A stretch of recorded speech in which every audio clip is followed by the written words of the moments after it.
Over in the blue corner, we have Tucker Carlson weighing in at, we have no idea, but weighing in his thoughts over at Fox News. And we have some of the elite top military leaders coming at a clash here. Let's get ready to rumble! Okay, I don't want to go any longer, but let's get into this. Tucker Carlson, known for some of his fringe-type comments he could make, and some of them do involve the military this time, which pretty much everyone is opposing as he talks like he knows the military, even though he's never served a single day. Let's see what he has to say. China won't explain the reasoning behind this plan, but there are some clues. Last year, we learned that China has quickly developed the world's largest naval force. In 2015, China had 255 battle force ships. Now they have more than 360. And many of those ships are more capable than anything in the American naval fleet. He tries to say they're not explaining what they're doing, but I will say it has been known on the intelligence level amongst the high-ranking people. Regular media will not cover the islands that are happening, all these other things that are happening with the Chinese, that literally just goes like this, because we're so worried about nonsense covering theirs and everything else that actual national security threats seem to just fall off the table as true concerns. I'm going to make this statement, but it's not in a biased support of this former President Trump. But I will tell you that during his tenure as president, there were talks of making our U.S. Navy a 500 fleet Navy, 500 naval ships. Obviously, that was to compete with these 300 plus ships that the Chinese currently have. So how are we responding to this? Well, at the White House yesterday, Joe Biden addressed it effectively. What's the American military's response? Here's what Joe Biden said.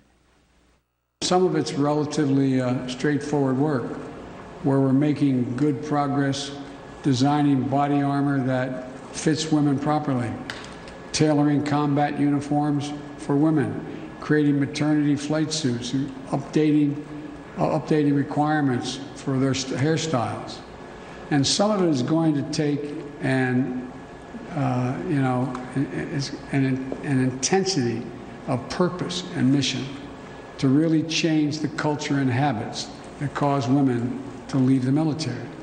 So this next clip, I have to tell you, I am very worried that it's out of context, that Tucker Carlson maybe used this as his platform or bait to bite on. But as much as you think it's just about the uniforms, the hair thing, the whatever else, we have trained these women to be a part of the military.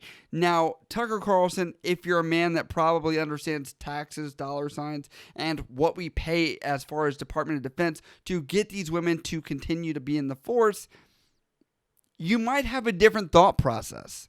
Now, some people, for some reason, think that this is woke culture talking about this, but this is my personal opinion looking at it. Women are going to be in the workforce. Women do have babies. 9 months, they have to have this thing in their stomach. It grows, it comes out, it needs to be fed, and all those other things to create more human beings. That includes men too, to then continue working, to refill the force, to continue mankind and civilization. Now that we've covered the basics of natural reproduction, let's cover the reality that society will have to make some kind of changes to allow that to happen. To be fair, I also don't like the way the ponytail looks. All right, cool. Not my decision. They're allowed to wear it. That's been what's put out there. And if that's what keeps a woman in the military, doubtful. But at least it's being heard that they want to have their hair down and that it would actually benefit the warfighter to wear headgear appropriately, by the way. But we're not going to get into beards. Don't worry about that. Big military, I'm sorry. We're not going to plug that one more time here. Listen to the gents a little bit here. But the reality is this is not my hair. I don't have to deal with it, even though I don't like the way that it looks in uniform. Maybe I've been trained to know what it looks like or what it's supposed to be like because of the fact I've served with Marines for the past 3 years. And then when they do have it, it ends up looking like this. And then this meme goes around everywhere and people are like, you can't unsee that. So we've got new hairstyles and maternity flight suits. Pregnant women are going to fight our wars. It's a mockery of the U.S. military. This part of the video where he says that pregnant women are going to be fighting our wars. This is a big, have you not read military instruction that we don't send pregnant women to go fight the wars, right? It's understood it's a natural occurrence, like I said previously, and it's understood that you would not send them because that would create more harm to a child than what is necessary. Actually, it's part of naval instruction to get a woman off a deployable platform within 20 weeks of being pregnant, which if you look at the entire gestation here, that's a pretty significant time. Obviously, there is caretaking if they do stay until the 20-week mark, but usually that's not the case. Commanding officers will want them off more immediate. Well, China's military becomes more masculine as it's assembled the world's largest navy.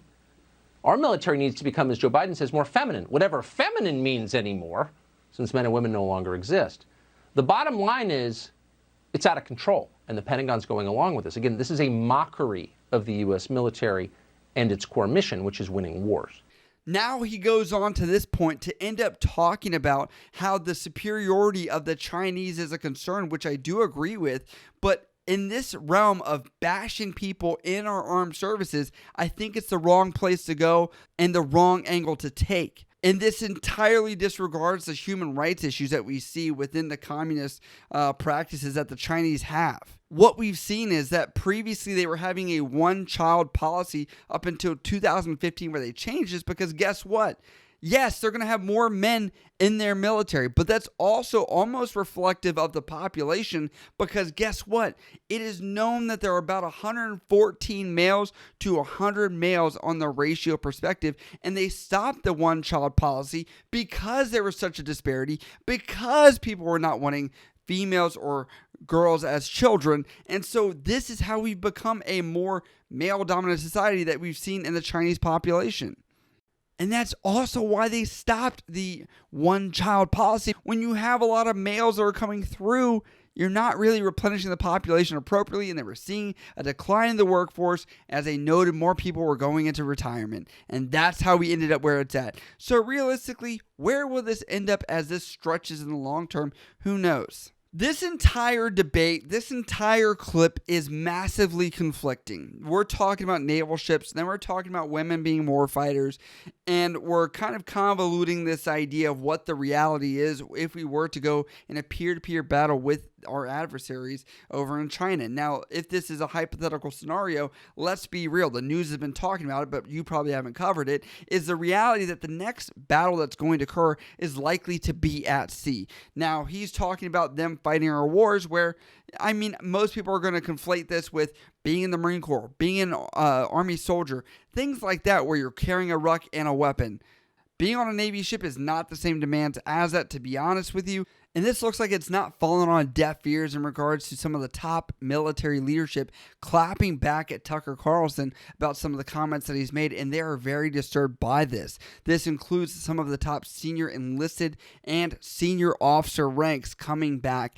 And our favorite Sergeant Major of the Army comes back on social media once again to stand up for his soldiers, quite literally at the face of adversity, and says this: "Women lead our most lethal units with character. They will dominate any future battlefield we're called to fight on." Tucker Carlson's words are divisive, don't reflect our values. We have the most professional, educated, agile, and strongest NCO Corps in the world. To look at this, it's hard to take his comments seriously because A, he has never served. B, it's the reality that when I look at our problems from the military, I don't think somebody outside our family gets to talk about what happens on our internal affairs in our family, and someone that's never experienced that. That's the brotherhood and the cohesiveness that we're seeing in this situation right here, where you can mess with me, but you can't mess with my little brother. And that's exactly what I want to see. And several other articles that have talked about this have said that they've tried to reach out to Fox News as far as his statements, backtracking, looking at what he said. No apologies have even been made yet, which I find kind of ironic as somebody that claims to probably support our troops and service members across the world. So as always, I get to this topic where I say, what do you guys think? And where do you see this moving towards in the future as far as women in the military? Because I know that there's a lot of speculation here. But if you guys do like what we do here on this channel, we do have a Patreon link down below where you can help support the channel, get some special perks. Also, we do have a YouTube membership where you can join just below this video right here and help get some special perks here as well. But as always, if you guys do have questions, you can always hit me up on Instagram, Snapchat, Twitter, or down in the comments below. I love you guys. I'll see you next time.